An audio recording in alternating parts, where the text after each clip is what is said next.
Welcome to Edvision education with greater vision. तो दोस्तों, स्वागत है एक बार फिर से आप सभी का हमारे नए वीडियो में। आज के इस वीडियो में हम जानेंगे हमारे देश की शान, हमारे तिरंगे झंडे के बारे में। हम जानेंगे कुछ ऐसी जानकारियां जो आज से पहले हम में से बहुत लोगों ने कभी सुनी ही नहीं होगी। लेकिन उससे पहले हम समझते हैं आखिर ये झंडा होता क्या है। एक झंडा बस एक कपड़े का साधारण सा टुकड़ा होता है। जैसे ही वो किसी संगठन या ग्रुप के साथ जुड़ जाता है तो उसका महत्वता बहुत ज्यादा बढ़ जाता है। चाहे वो किसी धार्मिक संस्थान का झंडा हो या किसी G20 जैसे बड़े सम्मेलन का झंडा हो, सबका अपना अपना अलग महत्व होता है। लेकिन जब भी एक झंडा किसी देश के साथ जुड़ जाता है तो उसकी महत्वता लाखों गुना बढ़ जाती है। और हर देश का अलग अलग अपनी पहचान के अनुसार झंडा होता है। हर देश का राष्ट्रीय ध्वज उसकी स्वतंत्रता का प्रमाण होता है। उसी तरह हमारे देश का भी एक राष्ट्रीय झंडा है जिसे हम तिरंगा कहते हैं, और यही तिरंगा हर भारतीय का गौरव है। तो चलिए आज के इस वीडियो में हम अपने प्यारे तिरंगे के बारे में जानते हैं। तो चलिए शुरू करते हैं। जैसा कि हम सभी को पता है, हम अपने झंडे को तिरंगे के नाम से जानते हैं। तिरंगा मतलब 3 रंगों से बना हुआ। यह नाम हमारे झंडे को इसलिए दिया गया क्योंकि हमारा झंडा 3 अलग अलग रंगों से बना हुआ है, जो है केसरिया रंग, सफेद रंग और हरा रंग। इसमें केसरिया रंग को साहस और बलिदान का प्रतीक माना जाता है। वहीं सफेद रंग सच्चाई और शांति का प्रतीक है, और तीसरा यानी हरा रंग इसको संपन्नता का प्रतीक माना जाता है। और सफेद रंग के बीचों बीच है हमारा अशोक चक्र, जिसमें 24 तीलियां होती है। लेकिन क्या आपको पता है कि शुरू से हमारा झंडा ऐसा नहीं था। इसका इतिहास बहुत पुराना है। हमने इतिहास में 6 बार अपने झंडे को बदला है, और अभी जिस स्वरूप में हम अपने झंडे को देखते हैं उसे हमने आजादी से कुछ दिन पहले ही यानी 22 जुलाई 1947 को ही अपनाया था, जिसे पिंगली वेंकैया के द्वारा डिजाइन किया गया था। तो चलिए आगे हम जानते हैं तिरंगे का इतिहास क्या रहा है। तिरंगे का इतिहास, हिस्ट्री ऑफ ट्राइकलर। सबसे पहला राष्ट्रीय ध्वज माना जाता है 1904 से 1906 के बीच बने हुए इस ध्वज को। इसको स्वामी विवेकानंद की शिष्या निवेदिता के द्वारा बनाया गया था। इसे स्वतंत्रता संग्राम का पहला राष्ट्रीय ध्वज के रूप में जाना जाता है। यह लाल रंग का एक झंडा था जिसमें बीच में पीले रंग में इंद्रास्त्र बना हुआ है और बंगाली में लिखा हुआ है वंदे मातरम। इसमें लाल रंग स्वतंत्रता का संघर्ष और पीला रंग विजय का प्रतीक था। उसके बाद 1906 में कोलकाता में एक झंडे को फहराया गया जिसमें 3 रंग थे। सबसे ऊपर था हरा रंग जिसमें 8 कमल थे। बीच में था पीला रंग जिसमें हिंदी में वंदे मातरम लिखा हुआ था, और सबसे नीचे था लाल रंग जिसमें एक तरफ चांद और दूसरे तरफ सूरज बना हुआ था।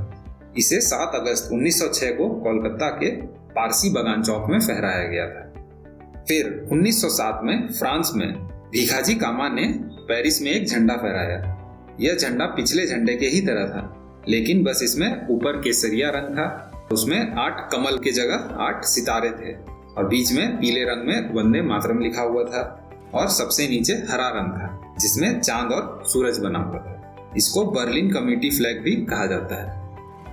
आगे चलकर 1917 में अंग्रेजों द्वारा भारत का झंडा बनाया गया जिसे बाल गंगाधर तिलक ने फहराया था।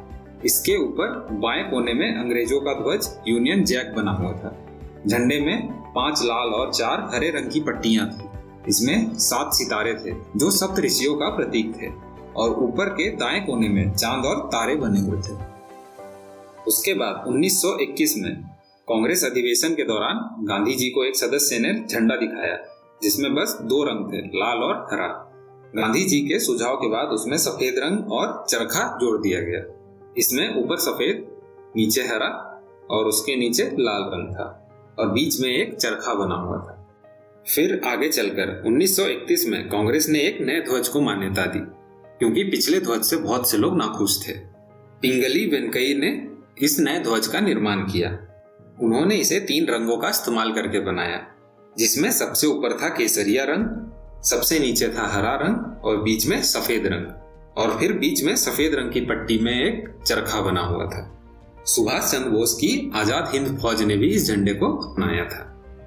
उसके बाद आखिरकार वो दिन आ गया जब हमारे अभी के नए तिरंगे को अपनाया गया था, जिसमें केसरिया, सफेद और हरे रंग का उपयोग किया गया था। जो पिंगली वेंकैया के झंडे का ही रूप था, बस इसमें बीच में चरखे को बदलकर अशोक चक्र का इस्तेमाल किया गया था।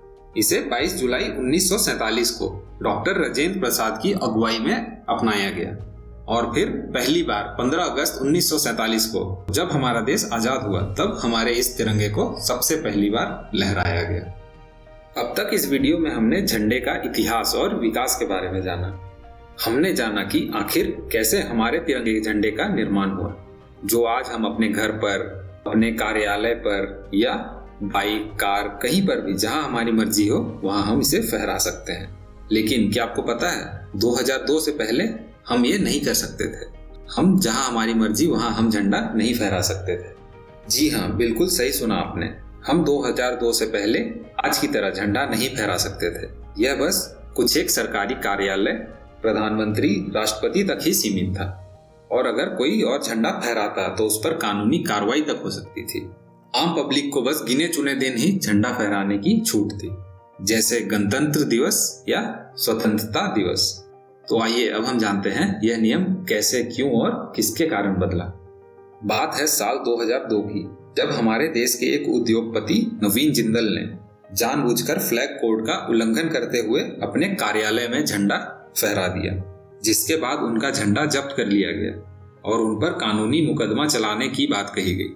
तब उन्होंने दिल्ली हाई कोर्ट में इसके लिए जनहित में एक याचिका दायर की और वहां बहस में उन्होंने कहा कि हम सभी भारतीय नागरिकों के रूप में मर्यादा और सम्मान के साथ झंडा फहराना हमारा अधिकार होना चाहिए, क्योंकि एक तरह से अपने देश के लिए प्रेम व्यक्त करने का यह एक माध्यम है। जिसके बाद वर्ष 2002 में 26 जनवरी 2002 को सरकार ने इंडियन फ्लैग कोड में संशोधन किए और भारत के सभी नागरिकों को झंडे की गरिमा और सम्मान की रक्षा करते हुए झंडा फहराने की अनुमति दी। उसी दिन के बाद से हम अपने घर या कार्यालय कहीं पर भी साल भर झंडा फहरा सकते हैं। तो यही तक था हमारे झंडे का इतिहास।